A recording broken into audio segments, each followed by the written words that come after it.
64년 만에 아시안컵 우승에 도전하는 한국 축구 대표팀이 여지껏 승부차기에서 한 번도 져본 적 없는 중동의 강호 사우디아라비아를 승부차기 끝에 물리치고 8강에 진출했습니다. 하지만 세계 연봉 1위 감독인 로베르토 만치니 감독이 승부차기가 채 끝나지도 않았는데 경기장을 퇴장하는 황당한 장면을 보였습니다. 경기 도중 퇴장한 감독의 사우디 매체와의 인터뷰는 공개 40분 만에 400만 조회수를 기록할 정도로 전 세계 축구 팬들의 큰 관심을 받고 있습니다.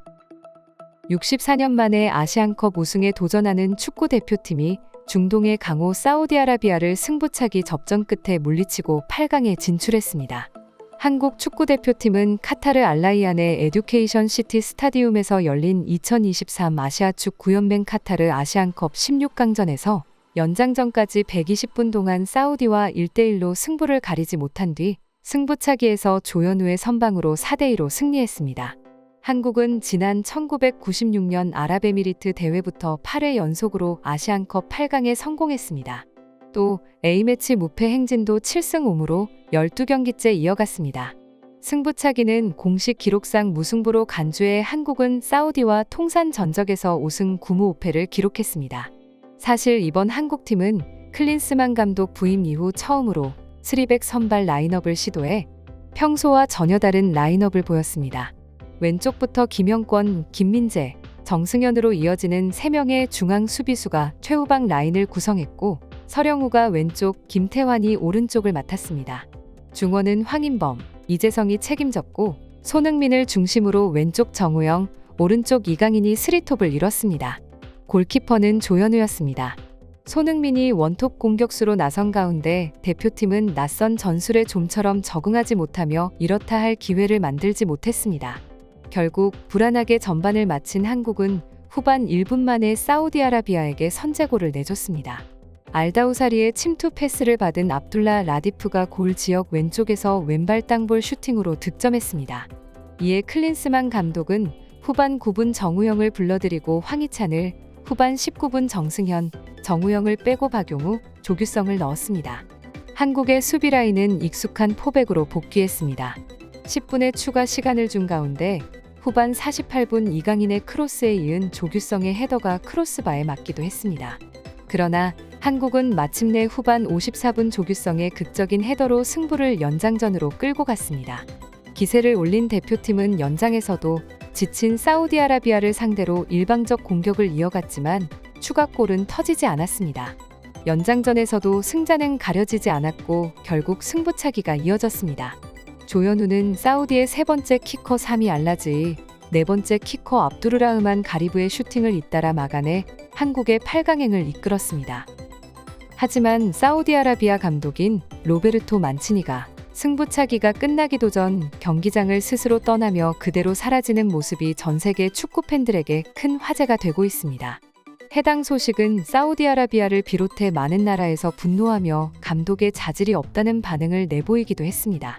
미국 스포츠 매체 스포닷컴에서는 만치니 감독의 행동을 비난하며 세계 최고 연봉을 받는 감독의 뒷모습을 설명하기도 했습니다.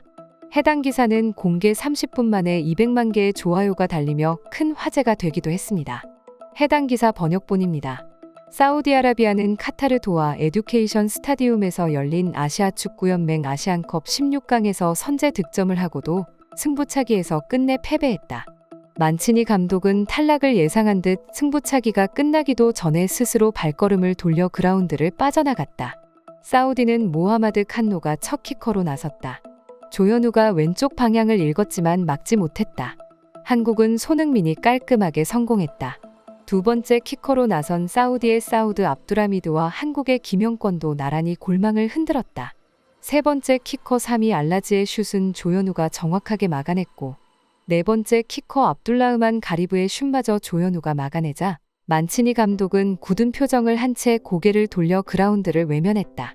지난해 8월 전 세계 축구 감독 중 최고 연봉을 받고 사우디 지휘봉을 잡은 만치니 감독은 완성도 높은 전술로 사우디 축구를 한 단계 업그레이드 시켰다는 평가를 받았다. 상대에 따라 포백과 스리백을 오가는 맞춤 전술로 기세를 이어가며 뛰어난 지능을 소개한 그는 기대와는 달리 본인의 패배를 인정하지 못하는 큰 실수를 저질렀다. 이번 경기에서 그는 감독을 떠나 인간으로서 정말 실망스럽다. 하지만 만치니 감독은 왜 경기 도중 나갔냐는 사우디 기자의 질문에 짧은 인터뷰를 통해 본인의 심정을 이해해달라는 듯한 내용을 전달하기도 했습니다. 해당 내용입니다. 열심히 하려고 한 선수들에게 무슨 말을 해줘야 할지 몰라서 나갔다. 위르겐 클린스만 감독이 지휘하는 한국 대표팀이 아시안컵 16강전에서 사우디아라비아와 1대1로 비겼지만 승부차기 혈투 끝에 4대2로 승리를 거두며 8강 진출에 성공했다. 한국 입장에서는 너무나 짜릿한 승리였다고 볼 수 있다. 하지만 우리 사우디아라비아 입장에선 충격적인 패배였다. 우리 사우디아라비아 팀은 이날 정규 시간 내내 리드를 잡고 있었다. 하지만 마지막 1분을 버티지 못하고 동점을 내준 뒤 승부차기 끝에 무너졌다. 승부차기는 빠르게 흐름이 엇갈렸다. 한국은 모든 선수가 킥을 성공한 반면 사우디아라비아의 3번 키커인 알라지와 4번 키커인 가리브가 실축하며 일찌감치 승리의 여신은 한국의 손을 들고 있었다. 축구는 이길 수도 질 수도 있다. 우리가 잘했지만 상대가 강했을 뿐이다. 한국은 승부차기에서 완벽한 수준의 골키퍼를 꺼내들었고 우리 선수들은 세계 최고의 팀을 상대로 좋은 경기를 펼쳤다. 하지만 만치니 감독의 인터뷰 내용은 전 세계 축구 팬들을 더욱 분노하게 만들었습니다. 뿐만 아니라 이탈리아 스포츠 매체 온스포츠에어에서는 만치니 감독의 과거를 공개하며 오늘 같은 일은 그에게 있어 당연한 것이라는 내용의 기사를 내보내기도 했는데요. 해당 기사는 이탈리아를 비롯해 사우디 축구 팬들에게까지 큰 화제가 되고 있습니다. 해당 내용입니다. 이탈리아 축구연맹 회장 가브리엘레는 지난 8월 중순 사우디아라비아로 향한 로베르토 만치니에 대해 위와 같이 말했다. 이탈리아를 감독하던 로베르토 만치니 감독은 지난 8월 13일 사우디아라비아의 러브콜을 받고 곧장 사우디로 날아갔다. 기본급과 옵션을 포함한 연봉은 기존의 14배로 2,500만 유로였다. 유로 2024를 단 1년 앞두고 벌어진 감독 도둑질이었다. 심지어 후임자조차 명확하게 결정되지 않은 상황에서의 무책임한 도망에 가까운 상황이었다. 가브리엘레 회장은 스포츠 세계에서는 도덕적 문제가 근본이다.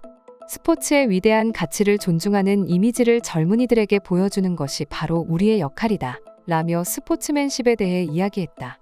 인간 수준에서 만치니의 선택은 정말 실망스러웠다. 늘 친구라고 생각했던 로베르토에게 정말 큰 배신감을 느꼈다.